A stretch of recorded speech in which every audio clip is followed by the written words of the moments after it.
कहा, सुनो, ऋषियों में आपको एक और कथा सुनाऊंगा। समुद्र के निकटवर्ती क्षेत्र में एक वास्तव नाम का ग्राम है। वैदिक धर्म से विमुख वहां एक बीजियानी ब्राह्मण रहता था। मन का बहुत दूषित और भोगों में रमा रहने वाला,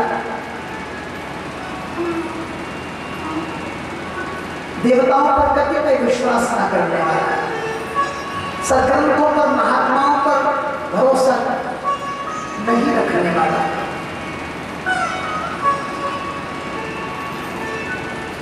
वह व्यक्ति वैसा था कि उस नगरी के अनेक लोग भी वैसे ही थे। पतितों की तरह शस्त्रास्त्र रखते थे, निम्न श्रेणी का जीवन जीते थे, वे बेचारी थे, खल खेलते थे, ज्ञान वैराग्य भक्ति से बहुत दूर थे। उद्धार की बात तो उनके चित्त में नहीं आता था। आप विचार कीजिए, जहां ऐसे ब्राह्मण हो उसमें दूसरे लोगों की गति क्या होगी। अब यूं कहिए कि समस्त कुकर्म में लगे हुए थे। जितने पुरुष थे विषय भोगों में डूबे हुए, पस्तीदानी, कलह करने वाले, द्वेष करने वाले, दूसरे को नीचा दिखाने वाले, उदंडता करने वाले, हाँ, परस्पर समरसता कभी न हो, ऐसे व्यक्ति वाला।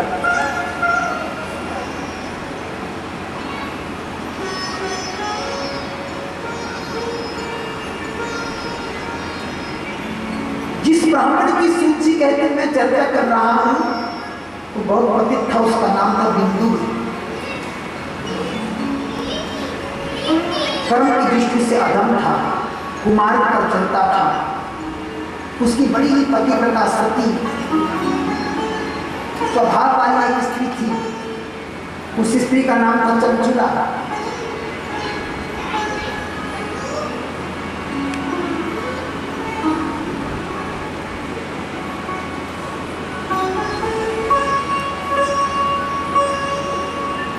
चंचुला के अंदर जो धर्म था वो अपने पति के प्रति भी था,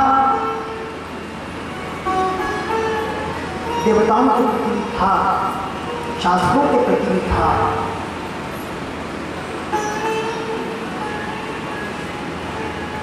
उस सती पति को छोड़कर वो दुष्ट ब्राह्मण वैश्यगामी हो गया। पति आचरण वाला वो ब्राह्मण को छोड़ के चला गया।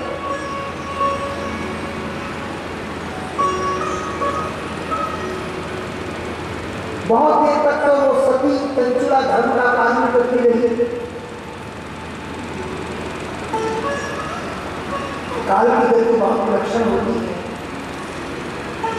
कहते समय को भगवान के नाम पर, भगवान के नाम के आधार पर व्यतीत करना चाहिए, अन्यथा समय कब पलट जाए।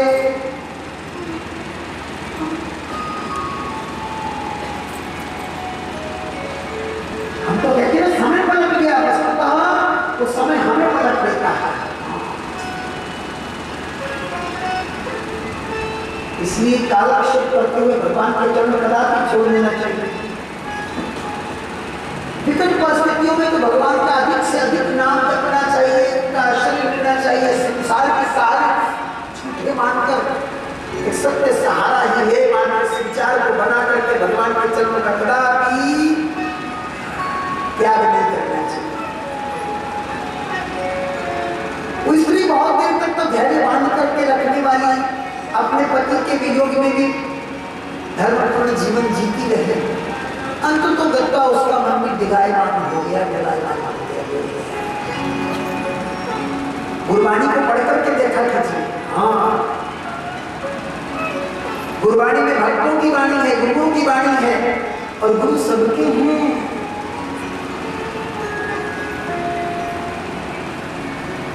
श्री नानक देव जी महाराज स्वयं कहते हैं, दंडौत वंदना अनिर्बाण सर्वकला समर्थ, डोलन तेरा खो प्रभु नानक देकर आपका वरद हस्त सिर पर बना रहे तो यमन डोलने से बच सकता है, अन्यथा इस मन को कोई सहारा नहीं है।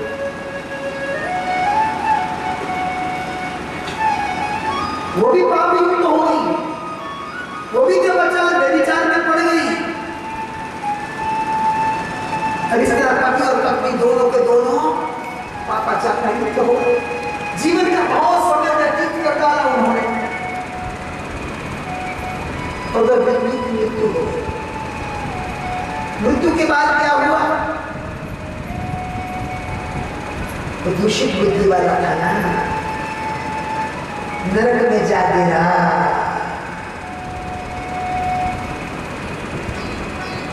बहुत दिनों तक नरक में दुख भोगे, कष्ट भोगे, भिन्न भिन्न प्रकार की यातनाएं नरक में उसने प्राप्त की। फिर जाकर के उससे विंध्य पर्वत पर एक शरीर मिला, परंतु वो शरीर पिशाच का मिला, पिशाच की योनि में पड़ गया।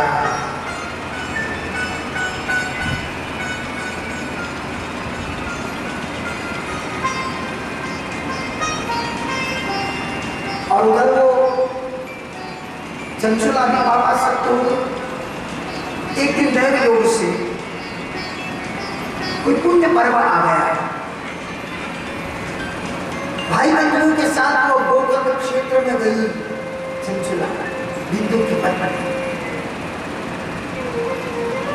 और वहां पर जाकर के जो कथा हो रही थी ना, उस कथा के मंडप में बैठ करके कथा के वक्ता के मुख से कथा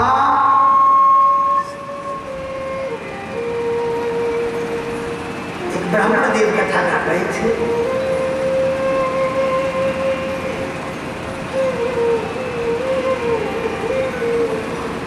यही तो थी मीना देखने की दृष्टि से देखो, और दैव योग देखिए, पूर्व के किए हुए कर्म पुण्य सामने आ गए और कथा सुनने बैठ गई। कथा सुनते सुनते उसने क्या सुना? जो देवियां परपुरुषों के साथ व्यभिचार करती हैं, ये प्रसंग चल रहा है। मरने के बाद यमलोक में घोर यातनाएं भोगती हैं। प्रसंग देवियों का चल रहा था, ऐसा नहीं कि देवताओं को यातना नहीं मिलती।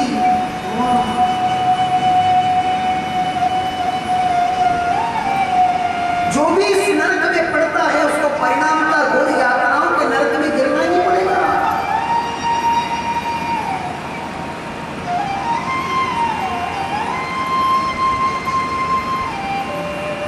वक्ता कह रहे थे, वो कथाव्यास कह रहे थे कि जिन अंगों से वो स्त्रियां पाप करती हैं, उन अंगों को लोहे के तप्त यंत्रों के द्वारा दग्ध किया जाता है और यातनाएं सहनी पड़ती हैं। घोर कष्टों से निकलना पड़ता है। ये सुनकर के चंचुला की आत्मा कांपने लगी। कथा समाप्त हुई, लोग उठ करके चलने लगे। उस भयभीत नारी चंचुला ने एकांत में शिव पुराण की कथा कहने वाले उस ब्राह्मण के सामने जाकर के अपना मस्तक झुका दिया। बोलो शंकर भगवान की। हे ब्रह्मदेव, मैं अपने धर्म को नहीं जानती, मैं नहीं जानती थी कि नारी उचित धर्म क्या है, लेकिन जाने में कहीं अनजाने में कहीं मुझसे बहुत बड़ा पाप हो गया। मैं दुराचार करने वाली निकृष्ट श्रेणी की स्त्री बन गई हूं। आप मेरा उद्धार कीजिए। आपके वैराग्य रस से इस प्रवचन को सुनकर मेरी आत्मा झंझना उठी है, मेरी आत्मा कंपायमान हो रही है। प्रभु, मुझे अब संसार से वैराग्य होने लगा है। मुझ मूढ़ चित्त वाली पापिनी को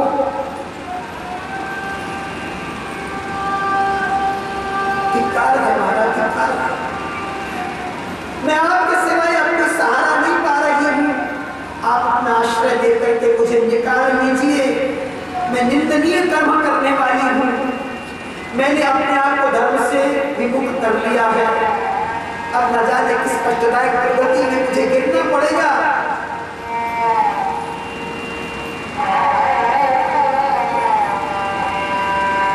इस कुमार्ग में,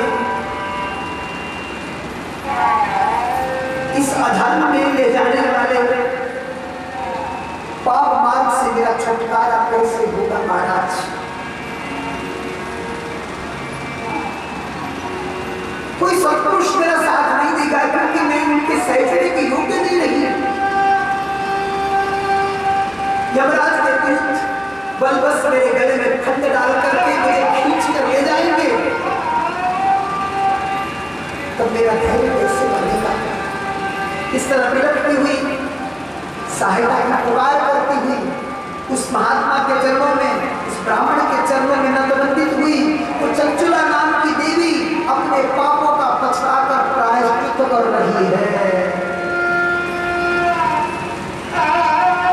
बहुत बड़ा प्रायश्चित होता है पश्चाताप, और पश्चाताप छुप के नहीं किया जाना चाहिए, वो तो हम कर लेते हैं, सब कर लेते हैं।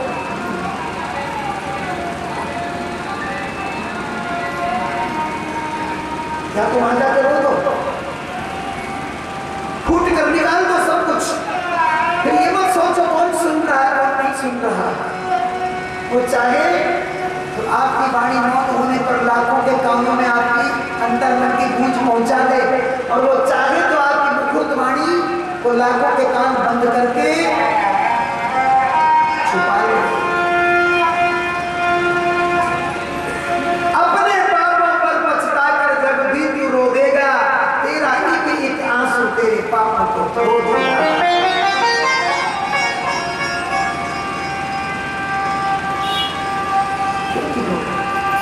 आज पछताई है कौन? चंचुला। उसने पश्चाताप के माध्यम से मानव पापों का प्रायश्चित कर लिया है।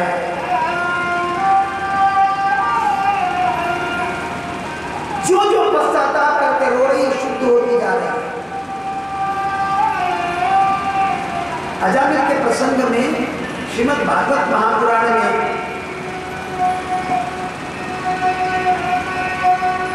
सूजी मुक्त कंठ से कहते हैं, प्रायश्चित वो नहीं होता कि आपने बिल्ली मार दी और जाकर के सोने की बिल्ली का दान कर दिया, फिर दूसरी मार देंगे क्योंकि सोना तो बहुत है लोगों के पास। प्रायश्चित नहीं, प्राय पाप निर्दिष्टम चित्तम तस्य विशोधनम। प्रायश्चित में दो शब्द हैं। पहले का अर्थ है अपने पाप को देखना, समझना कि मेरे द्वारा यह पाप क्यों हुआ, संग के प्रभाव से हुआ, पूरे जन्म के किए हुए कर्मों के प्रभाव से हुआ, उसका विश्लेषण करना,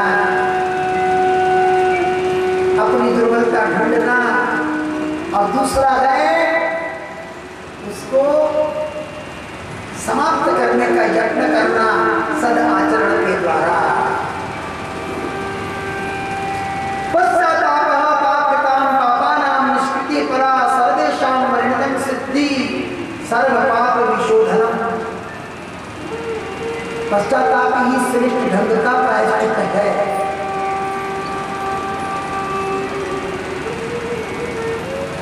जो लोग पश्चाताप करके अपने पापों का बखान करके सत्पुरुषों के सामने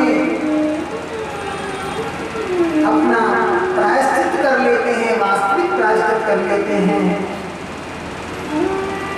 वही वस्तुतः सद्गति को प्राप्त करते हैं।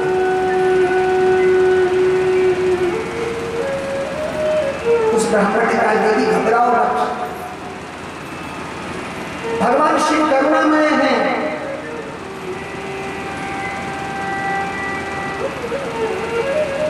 जिस अंतर मन पर माया की मैल जमी और उस धुंधलेपन में भगवान का दर्शन होना लुप्त हो गया, उस मैल का प्रक्षालन भगवान के नाम के सुगायन से ही होगा।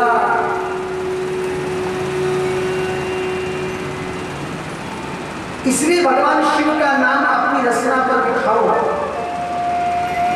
अपने अंदर मन पर बिठाओ, बार बार भगवान शिव के नाम का उच्चारण करो। तुमने तो पश्चाताप किया है, इसमें भगवान शिव का नाम जोड़ लो, उनका ध्यान करो, उनकी कथा सुनो, शिव चरित्र तुम्हारे मन में गूंजने लगेगा, पाप वृष्टि क्षीण होती चली जाएगी। नारद जी जब महात्माओं के उपदेश से प्रगाढ़ चिंतन में ध्यान करने हुए तो एकाएक भगवान ने अपनी छवि मुक्त कर ली थी। विचलित हो गए कि भगवान का ध्यान हो रहा था, सुंदर छवि दिख रही थी, कहां चली गई। उसी समय आकाशवाणी हुई भगवान की ओर से। आकाशवाणी ने क्या कहा? अभी प्रकाशाय राम, अभी रंग थोड़ा कच्चा है, पक्का नहीं है। रंग लागत लागत लागत है, कर्म भय भागत भागत भागत है। धीरे धीरे कथा चित्त में जाती चली जाएगी और भ्रम संशय निकलते चले जाएंगे। उस ब्रह्मदेव ने चंचला को समझाया,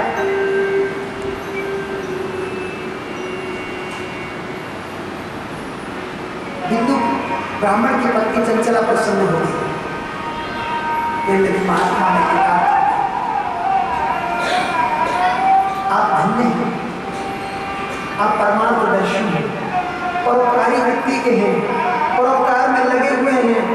मैं नरक के समुद्र में गिरी हुई पापिनी पतिता, आप मेरा उद्धार कीजिए, मेरा कल्याण कीजिए।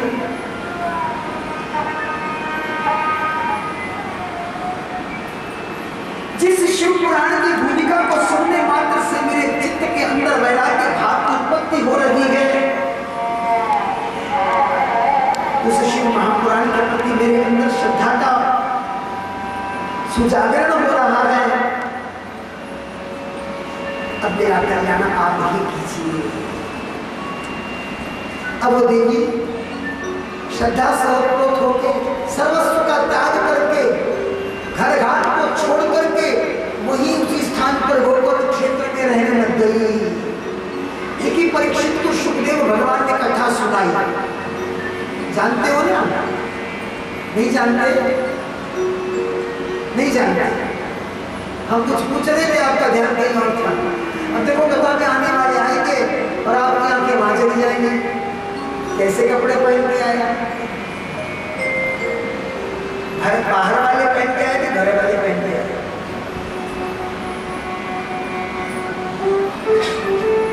थोड़े दिन पहले मुझे साधु मिले। अब साधु में भी वृत्तियां अलग अलग होती है, कोई पागल भी होता है, कोई मौन रहने वाला, कम बोलने वाला होता है।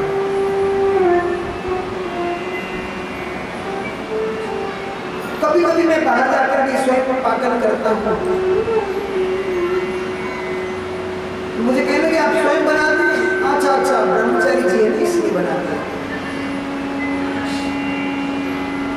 पहले तो उन्होंने मुझे कहा आप संन्यास ले लीजिए। मैंने कहा क्या अंतर पड़ेगा, भीतर वाला तो वही रहेगा।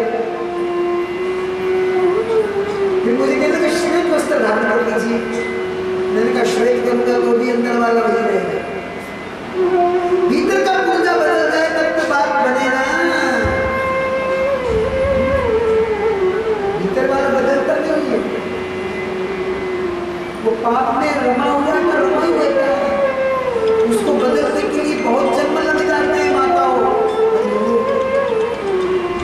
इसलिए महात्मा कबीर ने लिखा, कार्य का मन का डाल दे, मन का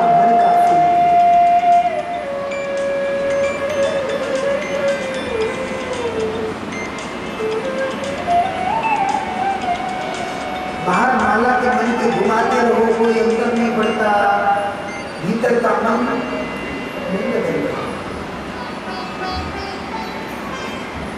लेकिन परीक्षित ने कथा सुनी तो त्याग से सुनी, मन को चारों ओर से हटा दिया, राज किया और कहां आकर बैठे गंगा के तट पर ऋषि मंडली के बीच।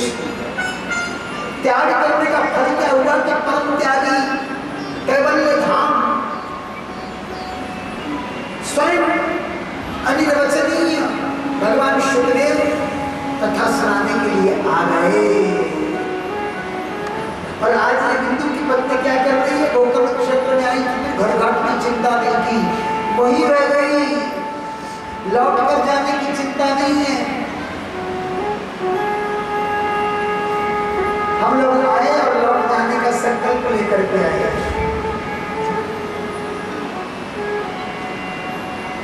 अब क्या हुआ? वहां पर रहकर के सेवा करने लग गए। वहीं पर शिव पुराण की कथा ब्राह्मण के द्वारा हुई। इस नारी ने पुनः शिव पुराण की कथा मनोयोग से सुनी। उसके सामने अपने किए हुए पाप, कई नंबर नहीं था, अभिमान नहीं था कि मैंने अमुक अमुक पुण्य किए हैं। अपने आप को पतिता मानकर, घोर पापी मानकर उसने पापों के प्रक्षालन के लिए श्रद्धा से कथा सुनी। और कथा का परिणाम क्या निकला?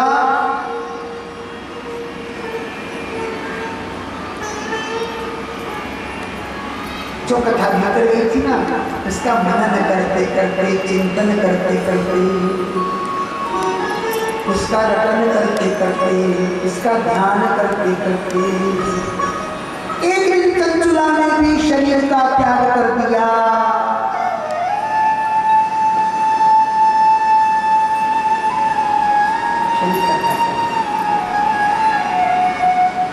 और जब शिव भगवान के पार्षद आए, विमान में बिठा करके चंचला को कहा ले गए जहाँ भगवान बाबा आशुतोष महादेव शंकर अपनी सहचरी भगवती गिरिजा के साथ विराजते हैं। बोलो भगवान शंकर भगवान की।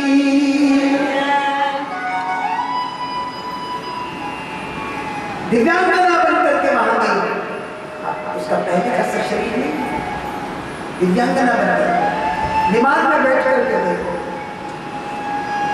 मैंने निवेदन किया था ना, अपने पापों पर पछता कर जब भी क्यों रो देगा, अरे तेरा एक आंसू पापों को धो दे, भक्तवत्सल का दर्शन होगा, आहों का इनाम क्यों नहीं लीजिएगे मेरे राम, क्यों नहीं मानेंगे मेरे राम।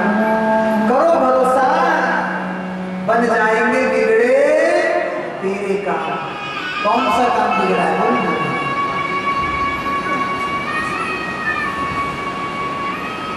ऐसा मत सोचना किसी की मकान की रजिस्ट्री बाकी तो कल हो जाएगी। इस कार्य की बात नहीं हुई यहाँ।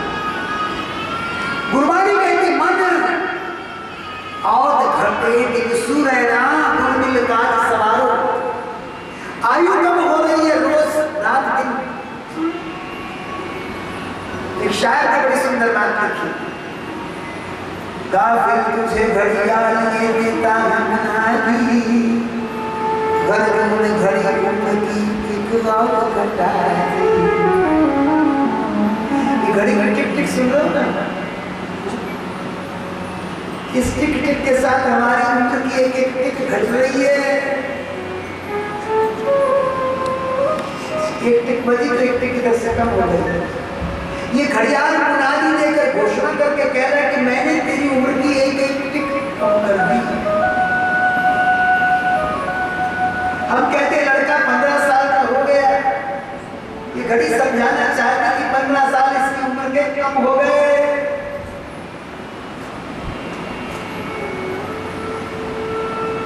किस काम को करने आए थे? इसीलिए महात्मा कबीर ने लिखा, आए थे घर भजन को, अरे होटल नदी कपास। वो जो कार्य रह गया था जिसके लिए जन्म जन्मांतरों में इस पृथ्वी पर आना पड़ा, नाल की योनियों के चक्र लगाकर, वो जो बिगड़ा हुआ काम है वो भरोसा करने से निश्चित ही हो जाता है। अब कहां चली गई? शिवलोक। कहां रहती है? भगवान शिव के संग, जहां उनकी पार्वती जी विराजती। अनेक अनेक गण रहते हैं, पार्वती की सहचरियां रहती हैं। वहीं पर ये देवी इस मर्त्य लोक का त्याग करके आनंद से जीवन व्यतीत कर रही है। एक दिन इसने गिरिदेश कुमारी को, गिरिराज कुमारी को, पर्वत से पुत्री पार्वती को, राजा हिमाचल की पुत्री को, शिव अर्धांगिनी को बसंत मुद्रा ने देखा, बसंत भाव में देखा।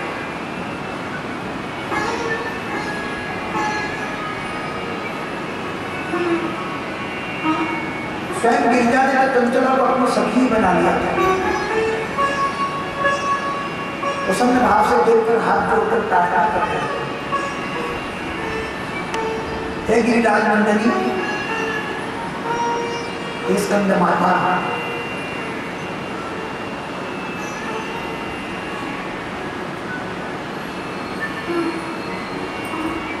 आप ब्रह्मस्वरूपिणी हैं, आप ब्रह्मा और विष्णु के द्वारा भी सेव्य हैं। श्रीमद् देवी भागवत महापुराण की कथा कभी सुनो, भगवती के स्वरूप का निरूपण हो जाएगा, उसी का संकेत मिल रहा है। आप सत्यचित आनंदमयी हैं, सच्चिदानंद रूपिणी हैं। मत उलझो इन बातों में, देवी और है और शिव और है, परमात्मा और है, परमेश्वरी और है। जो उलझता है मूर्ख है। रोज बोलते हो क्या, त्वमेव माता च पिता त्वमेव, क्या बोलता है इसे, तुम ही पिता हो तुम ही माता हो। दो कैसे हो गए, एक कोई तो कहा जा रहा है, त्वमेव माता च पिता त्वमेव, त्वमेव बंधुश्च सखा त्वमेव, त्वमेव विद्या द्रविणं त्वमेव, त्वमेव सर्वं मम देव।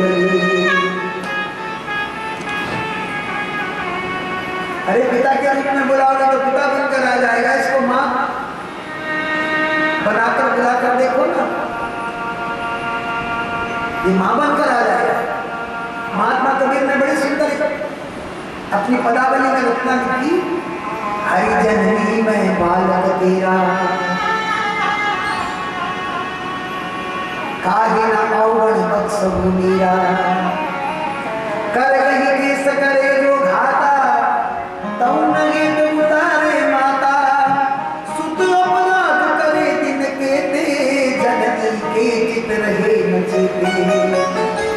हे हरि रूपी मां मैं तेरा पुत्र हूँ।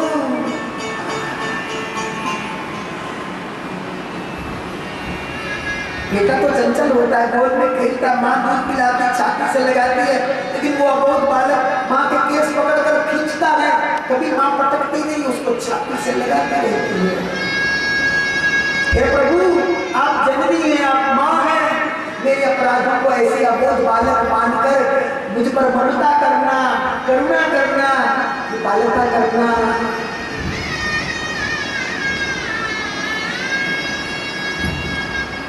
कहीं चले जाओ ना, 1430 पन्ना गुरबाणी खोज कर देखो, यही गुंज रहा है। हाँ, तू मेरा पिता तू है मेरा माता, तू मेरा बंधक तू मेरा भ्राता। वो भी द्वैत वालियों को द्वैत मिलेगा, लेकिन जो एक देख रहे हैं उनको एक ही मिलेगा भाई।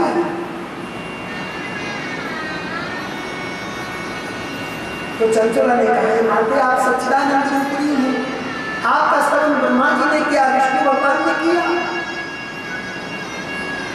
आप देवताओं की आराध्या हैं, आप महेश्वर पत्नी बनकर यहाँ से शोभित हो रही हैं। मैं आपके चरणों में वंदना करती हूँ, हे माँ आप करुणामयी हैं, आप अंतर हृदय की बात को जानने वाली हैं, आप अपनी शरण में आने वालों को अमोघ वर देने वाली है, वरदात्री है। ऐसा कहकर के वो चंचला शांत हो गई। अब भगवती मुकुरित हुई, भगवती उमा बोलने लगी, क्या कहने लगी, हे चंचला मैं तुम्हारी स्तुति से बहुत प्रसन्न हुई, कहो क्या वर मांगती हो। कोई वर मांगना चाहता तो मांगो ना, कैसा मांगती हो? उसने कहा माते आप सर्वज्ञ हो, मैं आपको क्या बताऊं, इस समय मेरा पति न जाने कहां पर है, किस दशा में है। बिंदु नाम का मेरा पति दुराचारी था,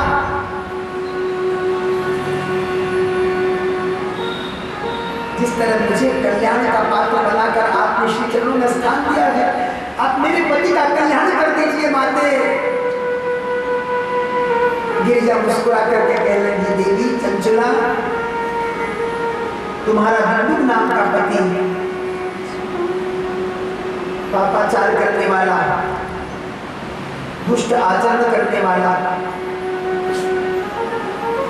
अरे उसका तो अंतःकरण बहुत दूषित था। निम्न वर्ण की वैश्या से उसने संबंध स्थापित किया। मृत्यु को प्राप्त करने के बाद वो महामूढ़ नरक में जा गिरा।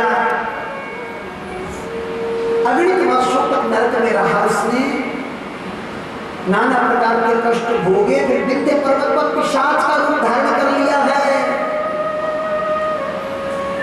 अब तो चंचल दुखी होने लगे। माता ने कहा वहां पर वायु का भक्षण करते रहता है, पिशाच की योनि में उसे भोजन और पदार्थ नहीं प्राप्त हो सकते।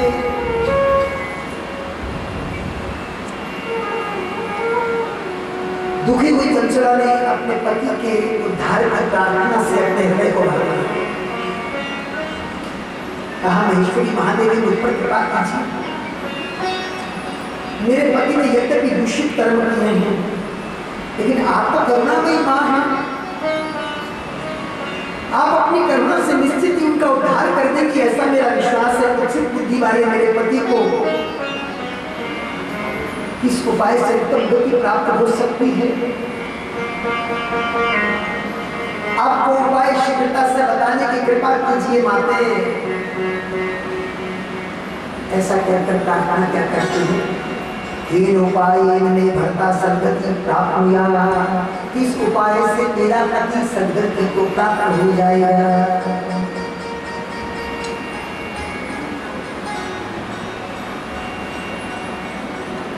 गौरी देवी ने उसी समय मुस्कुरा करके चंचला से कहा, अरे चंचला, तुम्हारा पति भगवान शिव की कथाओं से ओतप्रोत शिव महापुराण की कथा को यदि सुने तो दुर्गति को पार करके उत्तम श्रेणी में आ जाएगा। बोलो शंकर भगवान की। शिव पुराण से बड़ा कोई सत्संग नहीं है। बंधुओं, अगर अभी तक आपने हमारे चैनल भक्ति रस लाइव को सब्सक्राइब नहीं किया तो कृपया सर्वप्रथम आप हमारे चैनल को सब्सक्राइब कीजिए, क्योंकि इस चैनल के माध्यम से आप अध्यात्म से जुड़ते हैं, आप भगवान से जुड़ते हैं।